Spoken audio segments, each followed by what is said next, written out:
Commander Thelonix had seen 17 civilizations fall to the Vexter swarm.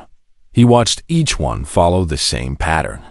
First came the denial, then the desperate defense, then the evacuation, and finally the silence as another world became food for the endless hunger of the swarm.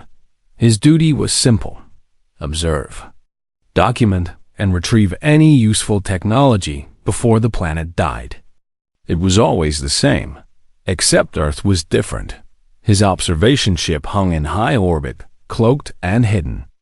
As the swarm's biovessels descended on Mars, the human colony there should have fallen in hours. The swarm had sent enough force to crack a moon. Thelonix prepared his cameras and waited for the massacre to begin. But the humans didn't run. The defense fleet, barely 200 ships against thousands of swarm vessels, formed a wall around Mars. Thelonix zoomed his sensors and saw something that made his 3 hearts skip. The human pilots were singing. He could hear it over their open communication channels. They sang old songs, war songs, songs about fighting and dying and never giving up. "This is Falcon Squadron," a human voice crackled through space. "Time to show these bugs what crazy looks like." Thelonix watched as 5 human fighters broke formation and flew straight into a swarm cluster. They weren't trying to fight. They were ramming. The ships exploded in brilliant flashes, taking down 12 swarm biovessels. The other human pilots cheered. "Good run, Falcon." Another voice shouted. "Eagle Squadron, hold my beer." Thelonix didn't know what a beer was, but he watched as another squadron did the same thing. And another. The humans were turning themselves into weapons, and they were laughing about it. "Insane," Thelonix whispered.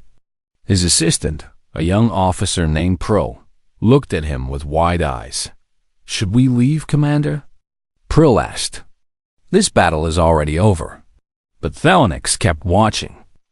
Something felt wrong. No, not wrong. Different. The human fleet was dying, yes. But they were dying slowly. Every ship that fell took 10 swarm vessels with it. The humans used debris as weapons, hiding behind destroyed hulls and firing at point-blank range. They set traps, faked retreats, and attacked from angles that should have been impossible. Then Thelonix saw something that made him stand up from his command chair. 3 human colony ships. Massive vessels meant to carry thousands of civilians to new worlds, were accelerating toward the swarm's main formation. At first, he thought they were fleeing, but they weren't running away. They were running toward the enemy. "They're going to ram," Prill said, his voice shaking. "Those ships have civilians on them." Thelonix pulled up the communication channels and heard a woman's voice, calm and steady. "This is Colony Ship Prometheus. All civilians evacuated to Mars surface. Crew of 20 volunteers remaining. We're going to make this count." "Prometheus, this is Mars Command," another voice replied. "You beautiful idiots. Give them hell." "Always do, Command. Always do." The 3 colony ships, each one 5 times larger than the biggest swarm vessel, crashed into the enemy formation at full speed. The explosions were visible from Earth. Thelonix's screens went white from the energy release. When his sensors cleared, he saw a gap in the swarm line. A huge burning gap, and the human fleet charged through it. "Impossible," Thelonix said. "They should be in retreat. They should be evacuating. What are they doing?" "I think," Prill said slowly, "they're attacking." The Galactic Council's emergency channel activated. Thelonix accepted the call and saw the ancient face of Counselor Vexmar, leader of the Council's military forces. "Commander Thelonix," Vexmar said, "we are detecting unusual activity at Earth. The swarm has engaged the human species. Prepare to document another extinction event and retrieve any salvageable assets." "Counselor," Thelonix said carefully, "I don't think the humans received your message about extinction. What do you mean?" Thelonix turned his screen to show the battle. The humans had pushed the swarm back to Mars's outer orbit. They were using the planet's gravity to slingshot around and hit the enemy from unexpected angles. One pilot flew his damaged fighter into a swarm command vessel's exhaust port and detonated his reactor from inside. "Oh my," Vexmar said quietly. "Counselor, I request permission to make contact with the humans and offer evacuation assistance." Permission granted, though I suspect they will refuse. Thelonix sent a message on all human frequencies. "This is Commander Thelonix of the Galactic Council Observation Course. We have ships available for immediate evacuation. The Vexter swarm cannot be defeated. We can save your civilians." For a long moment, there was only static. Then a human voice replied, rough with exhaustion but somehow amused. "This is Admiral Chun of the Earth Defense Fleet. Commander Thelonix, we appreciate the offer, but we're kind of busy right now. Admiral, you don't understand. The swarm has destroyed 17 civilizations. Every species that fought them is gone. You cannot win." There was a pause. Then Admiral Chun laughed. It was a tired laugh, but genuine. "Commander, you don't understand. We're humans. We don't fight wars because we think we can win. We fight because someone needs to fight. And honestly, this is the most fun we've had in centuries." "Fun?" Thelonix couldn't keep the shock from his voice. "Oh yeah. See, Commander, humans have this thing. When someone tells us something is impossible, we get curious. When someone tells us we can't win, we get motivated. And when someone shows up with a galaxy-eating swarm of nightmare bugs..." Admiral Chun paused. "Wow, that's when we get excited." Another explosion lit up Thelonix's screen. A human engineer corps had apparently turned a cargo hauler into a giant shotgun and fired 1,000,000 tons of metal shrapnel into a swarm formation. "Did they just..." Prill started. "Yes," Thelonix said. "They weaponized a cargo ship." Admiral Chun's voice came back. "Commander, tell your council something for me. Tell them Earth isn't asking for evacuation. Earth is asking for ammunition. We just started this party, and we're not leaving until the music stops." The channel went silent. Thelonix sat in his command chair and watched as the humans continued their impossible defense. They were outnumbered 10-1. They were outgunned and outmaneuvered. By every tactical calculation he knew, they should already be dead, but they weren't dying. They were fighting, and somehow, against all logic and reason, they were holding the line. Thelonix opened a secure channel to Counselor Vexmar. "Counselor," he said, "I need to make an official report. The humans are not like the other species. They're not fighting to survive. They're fighting because they want to. I recommend we observe closely. Because if they somehow win this, the galaxy is going to have a new kind of warrior. The kind that smiles at impossible odds." Vexmar was quiet for a long time. Then he said something that would change everything. "Keep watching, Commander, and start documenting everything. Because win or lose, the Council needs to know about this species. We need to know about the humans who fight impossible wars for fun." Asterisk. 3 weeks after the Battle of Mars, Commander Thelonix thought he understood human warfare. He was wrong. The humans had held Mars, yes, but holding was never their plan. Admiral Chun called it Phase 1. Thelonix didn't like the sound of Phase 2. Operation Thunderhead. Admiral Chun announced over the emergency broadcast that reached Thelonix's observation ship. "We're taking the fight to them." Counselor Vexmar appeared on Thelonix's screen within minutes, his face showing something between horror and confusion.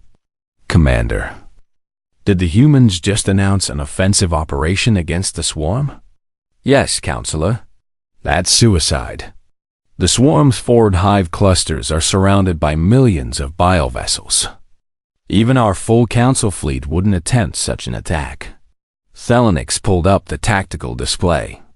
The human fleet was indeed moving toward the swarm positions, but it wasn't their main fleet. It was barely 300 ships, most of them damaged from the Mars defense.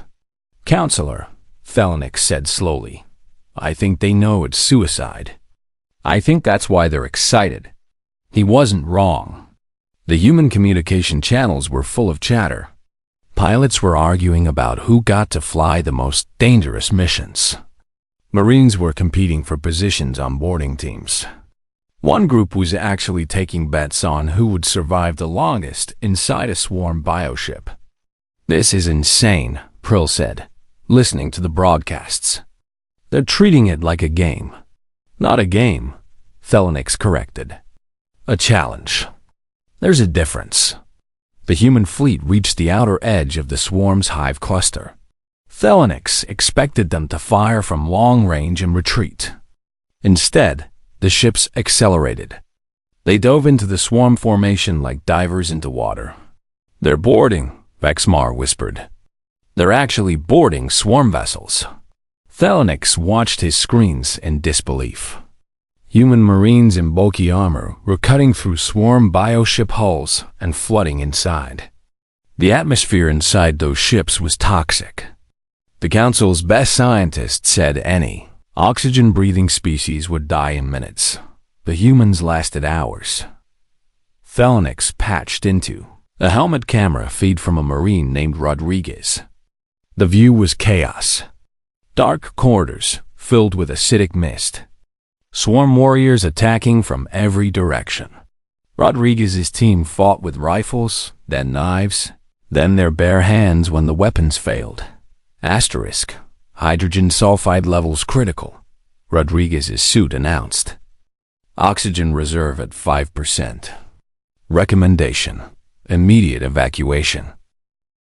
"Yeah, well," Rodriguez grunted, smashing a swarm warrior with his helmet after his knife broke. "I recommend these bugs learn to lock their doors better." His team laughed. They were dying, their suits failing, their weapons gone, and they were laughing. Rodriguez's oxygen ran out 12 minutes later. His last words, transmitted to every human ship in the fleet, were simple: "Worth it. We got their navigation core. Use it well." Thelonix watched 37 more teams die the same way. Each one pushed deeper into swarm ships. Each one sent back data before they fell. By the time Operation Thunderhead ended, the humans had lost 200 ships and 17,000 Marines. They had also captured or destroyed 18 swarm hive clusters and retrieved complete intelligence on swarm biology, tactics, and communication systems. How? Vexmar demanded when Thelonix sent his report. How did they do this? They studied every species the swarm destroyed, Thelonix explained. They found records, battle logs, tactical analyses. They learned from every mistake those civilizations made. But the Council has that same data.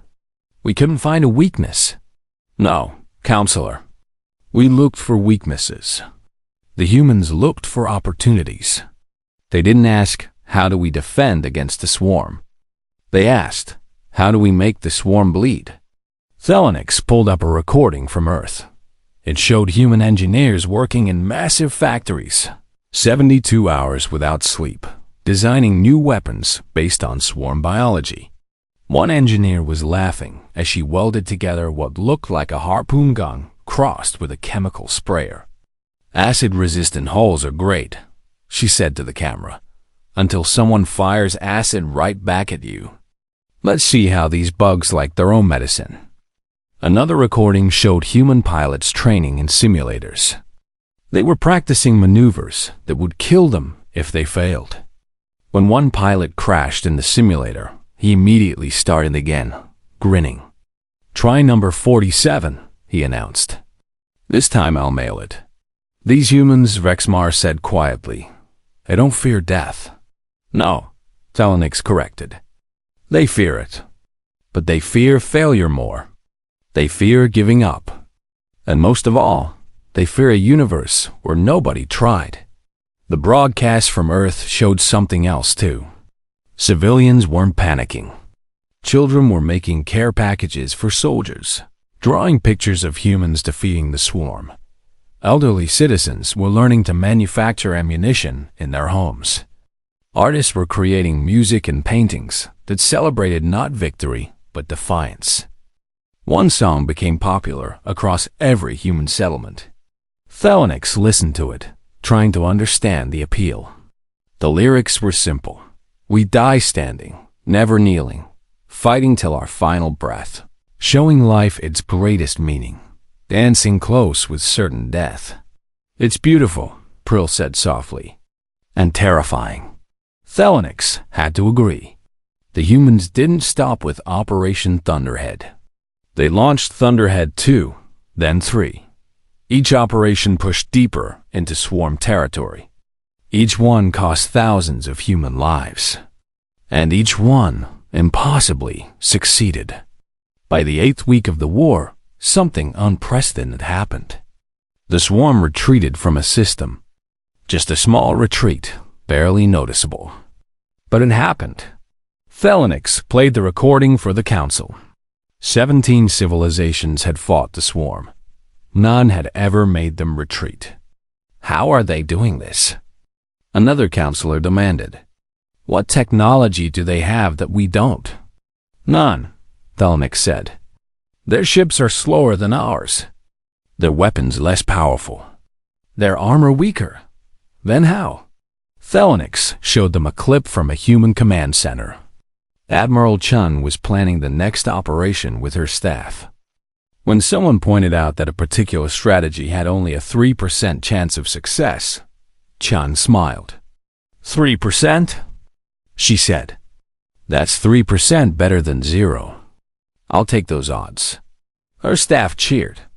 That's how, Thelonix said. They'll take any odds that aren't 0. They'll try any plan that might work. And they never, ever stop. He showed them more footage. A human medic who ran into a collapsing swarm ship to save wounded Marines, singing the entire time. A pilot who ejected from her destroyed fighter and used her escape pod's thrusters to ram another swarm vessel, laughing as she did it. An engineer who stayed behind on a sabotage swarm hive to make sure the explosives detonated, spending his last minute sending jokes to his friends.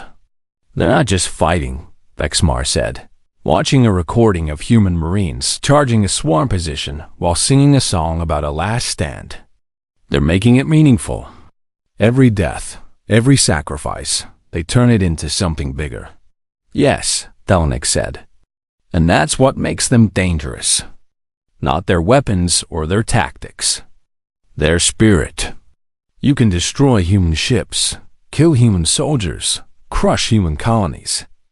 But you can't kill the idea that some things are worth dying for. You can't defeat people who turn sacrifice into inspiration. The council chamber was silent for a long time. Finally, Vexmar spoke. Commander Thelonix, I'm authorizing you to make direct contact with the human leadership. Not to offer evacuation. To ask them what they need to win. Thelonix felt his 3 hearts beat faster. Counselor, are you saying... I'm saying the council is going to vote on providing military aid to Earth. It won't be easy. Many species fear what humans represent. But I think, Rexmar paused. I think the galaxy needs to learn what happens when you tell humans something is impossible. Thelonix composed a message to Admiral Chun. It was simple. The Galactic Council is watching. What do you need?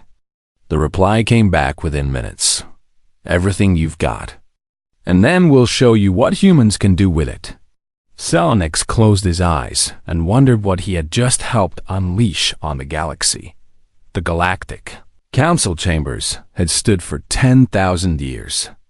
In all that time, the ancient protocols had never been challenged. Until the humans. Absolutely not, Councilor Zenther said, his crystalline body flashing red with anger. Protocol 7 is clear. We do not arm species who find joy in warfare.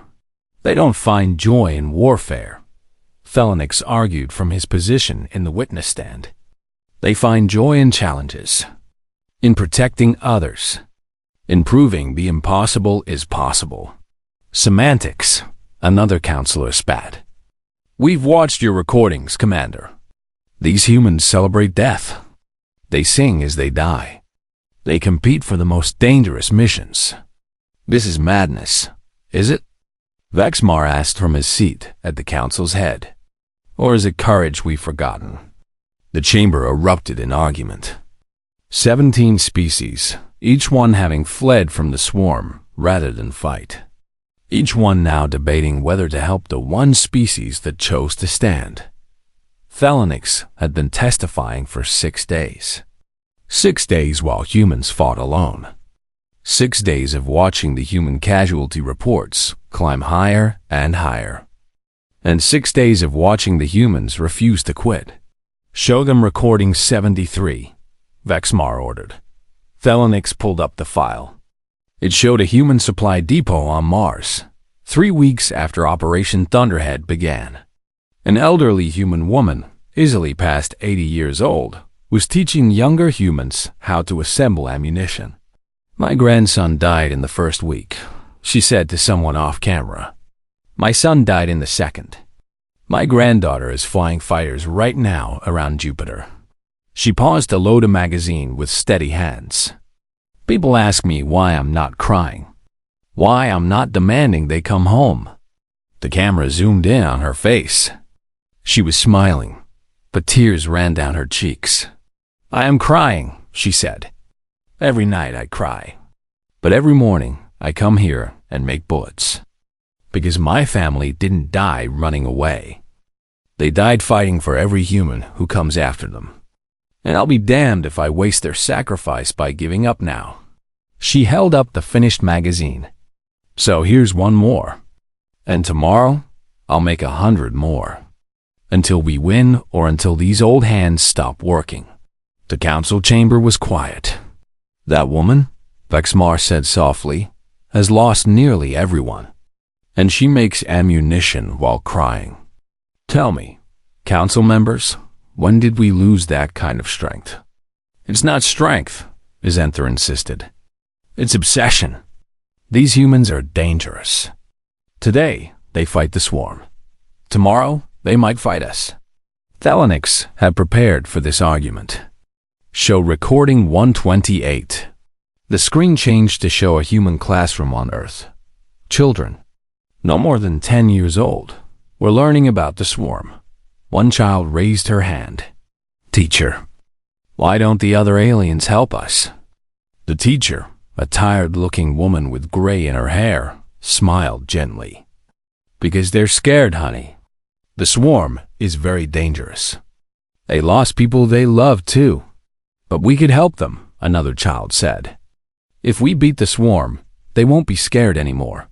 That's right, the teacher said. That's why we fight. Not just for us, but for everyone. The recording ended. Thelonix faced the council. Their children, he said, understand better than we do. They're not fighting because they hate the swarm. They're fighting because they want to save everyone from the swarm, including us. The vote was called. It took 3 days of debate. In the end, the council agreed to provide limited support. Limited weapons, limited supplies, limited technology. But they also did something else. Asterisk. They added humanity to the classified species watch list. Category. Potentially dangerous death welders. Thelonix read the classification and felt sick. The council was hedging its bets. Help the humans enough to maybe stop the swarm, but watch them closely in case they became a threat later. Cowards, he muttered. What was that, Commander? Prill asked. Nothing. Prepare the supply ships.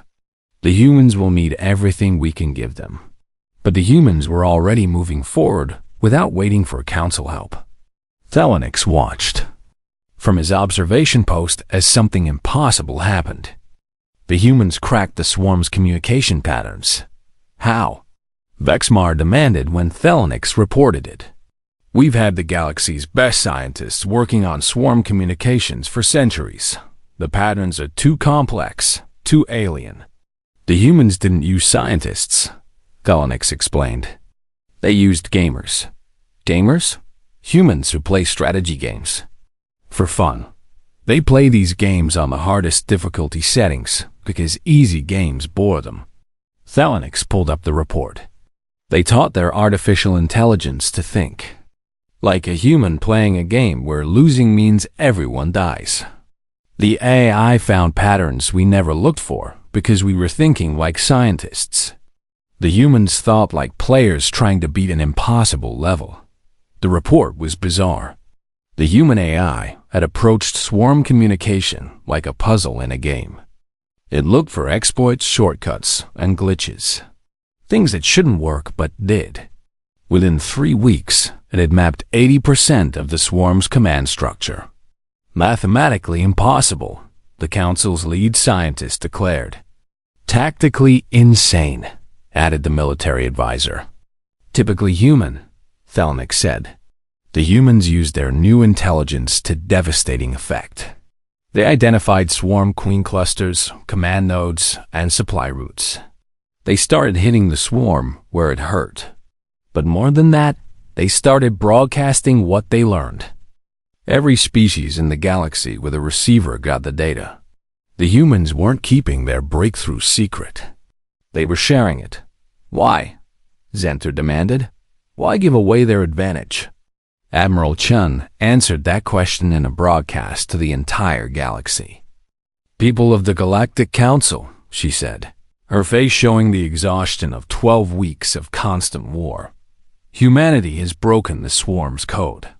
We're sending you everything we've learned, not because we want something in return, not because we expect you to join the fight, but because this information might save lives. Maybe not today, maybe not tomorrow, but someday, somewhere, this data might help someone else survive. She paused, and something like sadness crossed her face. We know you're scared. We know you think we're crazy. Maybe we are. But we're also the ones standing between you and the swarm right now. And we're going to keep standing until we can't stand anymore. Not because we're fearless, but because someone has to, and we'd rather it be us than force someone else to face what we're facing. The broadcast ended with her saying something that would echo through the galaxy. For generations, humanity doesn't fight because we think we're special. We fight because every species is special, including the ones too scared to fight for themselves. You're welcome for that, by the way. Galactic watched the Council's reaction. Some species were moved, others were offended, but all of them were watching Earth with new eyes. They're shaming us, one counselor said. No, Vexmar replied. They're protecting us. There's a difference. The first Council supply ships reached Earth 4 days later. The humans didn't celebrate. They didn't throw parties or make speeches. They just loaded the weapons onto their ships and went back to fighting. But Galactic noticed something. The humans started painting symbols on their ships. Not human symbols. Council symbols. The emblems of every species that sent supplies. Why are they doing that? Prill asked. Galactic understood. They're saying we're in this together. Even if we're not fighting alongside them, we're part of this war now. They're honoring that.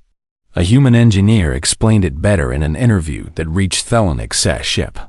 Sure, the Council took their sweet time helping, the engineer said, welding a new weapon mount onto a fighter. But they helped. That matters. Every bullet they send is one more chance to stop the swarm. Every ship, every supply crate, every bit of data. It all helps. So yeah, we're putting their symbols on our ships. Because when we win this, we want the galaxy to remember it wasn't just humans. It was everyone who had the courage to try. And if you lose? The interviewer asked. The engineer grinned. Then, the galaxy will remember that humans died trying, and maybe that'll inspire someone else to keep fighting. Either way, the swarm loses eventually. That's how humans work. We're stubborn that way. The final battle began on a Tuesday. Galactic would always remember that detail. because a human pilot mentioned it casually, as if the day of the week mattered when facing the end of everything. Tuesday, the pilot said over the comm channel. Never liked Tuesdays. Let's make this one interesting. Interesting was an understatement. The swarm had gathered its full strength. Every hive cluster, every bioship, every warrior from a dozen consumed worlds. They formed a wall of organic death around their central command nexus. The Council's tactical computers calculated the human fleet's chance of survival at 0.03%. Admiral Chung looked at those odds and smiled. 0.03? She said to her command staff. That's practically a guarantee. The human fleet numbered 800 ships.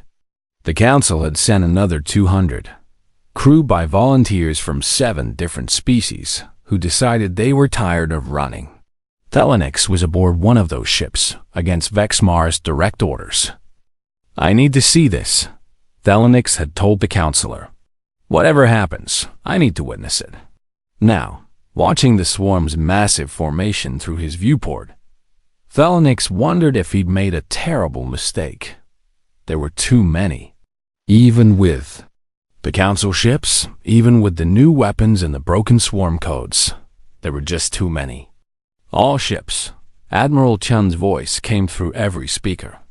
I'm not going to lie to you. This is going to hurt.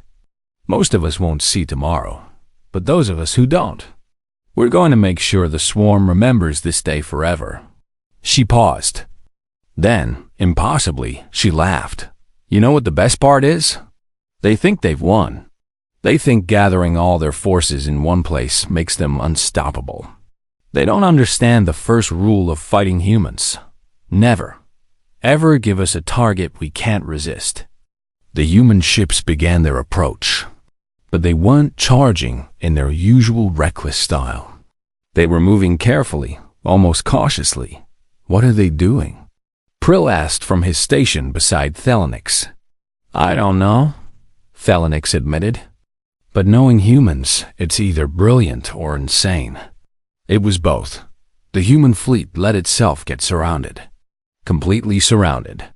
The swarm closed in like a fist, exactly as their instincts demanded. Every swarm vessel within 100,000 kilometers converged on the human position. Now, Admiral Chun said simply, the center of the human formation exploded, but it wasn't weapons fire. It was a swarm hive ship, captured 3 weeks ago and filled with every nuclear weapon humanity could spare. The humans had parked it right in the middle of their own fleet and waited for the swarm to gather close. The explosion was visible from Earth.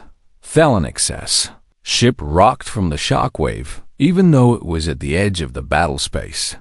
His screens went white, then red, then slowly cleared to show devastation beyond anything he'd imagined. The swarm's formation was gone. Just gone. Millions of bioships reduced to debris and radiation. But more than that, the blast had disrupted something else. The swarm's hive mind.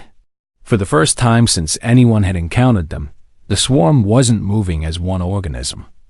They were confused, disorganized. Now, Admiral Chun's voice cut through the chaos.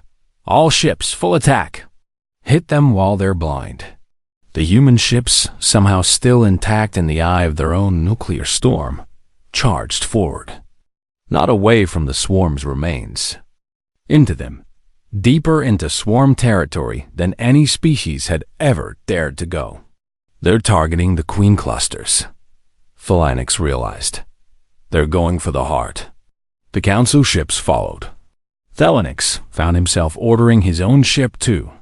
And Vance, his 3 hearts pounding with something he hadn't felt in decades. Not fear, excitement. Ancestors forgive me, he whispered. I'm starting to think like a human. The battle became chaos. Not the organized chaos of fleet warfare, but personal, desperate, vicious chaos. Ships tangled with biovessels at point-blank range. Boarding parties fought in corridors filled with acid and toxins. Humans ran out of ammunition and started using swarm weapons. One pilot ejected from his destroyed fighter, grabbed onto a swarm warrior with his bare hands, and used his suit's thrusters to drag them both into a ship's engine intake. Thelonix watched a human marine named Patterson hold a corridor alone for 17 minutes while her squad planted charges on a queen cluster. She ran out of ammunition after 3 minutes. She fought with a knife for 5 more. For the last 9 minutes, she used pieces of dead swarm warriors as clubs. When the charges detonated and Patterson's squad escaped, they found her barely alive, covered in acid burns, laughing. "Did we get it?" she asked. "Did we get the queen?" "Yeah," her squad leader said, his voice cracking. "We got it." "Good," Patterson said. Then she passed out. She would survive. Barely. But she would tell the story for the rest of her life, according to the reports Thelonix read later. The battle lasted 18 hours. 18 hours of humans and their council allies pushing deeper and deeper into the swarm, destroying queen clusters and command nodes. 18 hours of ships exploding, people dying, and everyone fighting past the point where fighting should have been possible. And then something happened that hadn't happened in recorded galactic history. The swarm retreated. Not a tactical retreat. Not a strategic withdrawal. A full, panicked, desperate retreat. The remaining swarm vessels fled in every direction, abandoning their formation, abandoning their captured territory, abandoning everything. They ran. The galaxy's unstoppable nightmare ran away from humans. Admiral Chun didn't order a pursuit. She couldn't. Her fleet was barely functional. Of 800 human ships, only 93 could still fly.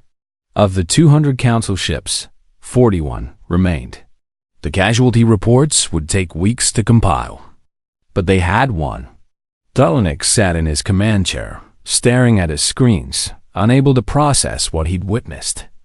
Prill was crying quietly beside him, though Thelonix wasn't sure if they were tears of relief or trauma.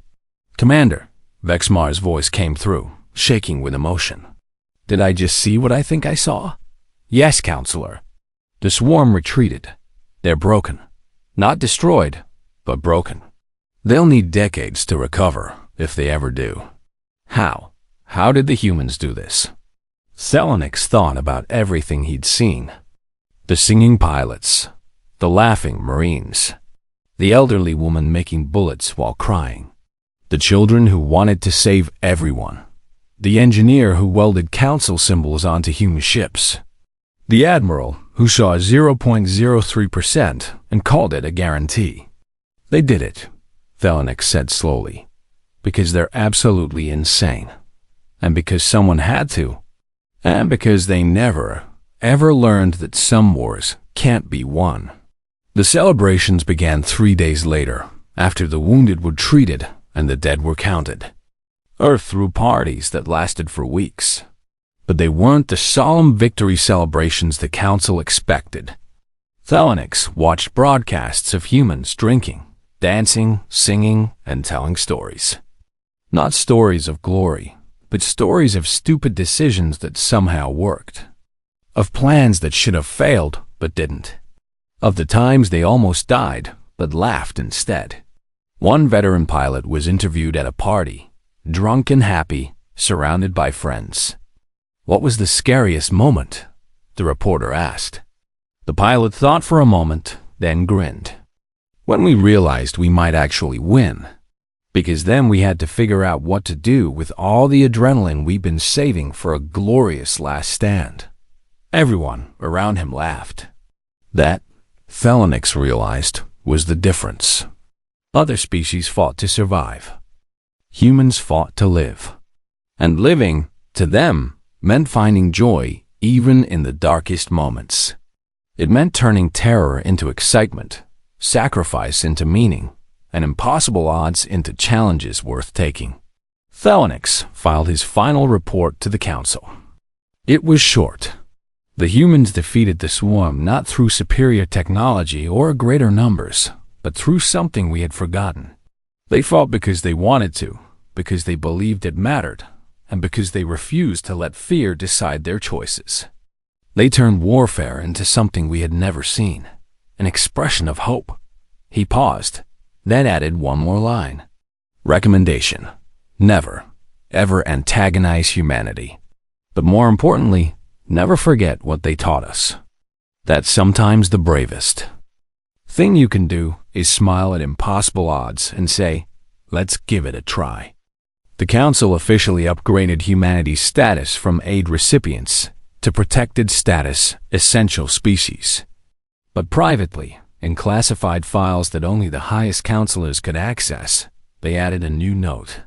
Humanity, dangerous when threatened, unstoppable when motivated, absolutely terrifying when they're having fun.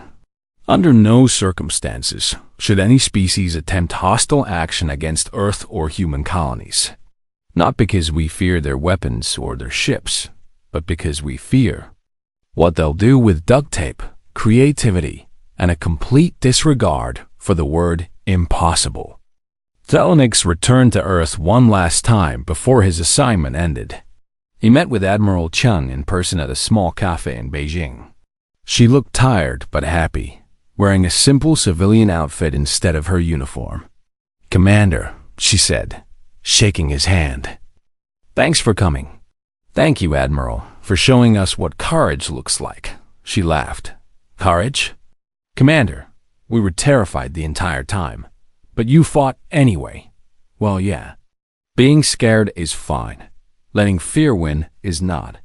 She sipped her coffee and smiled. "You know what the best part is? Now the galaxy knows. The swarm can be beaten. Maybe it'll take another century for them to recover and try again. But when they do, everyone will remember that humans didn't run. And maybe, just maybe, that'll inspire someone else to stand and fight too." "It already has," Thelonix said quietly. "The Council is forming a new defense fleet. 7 species have volunteered for combat training.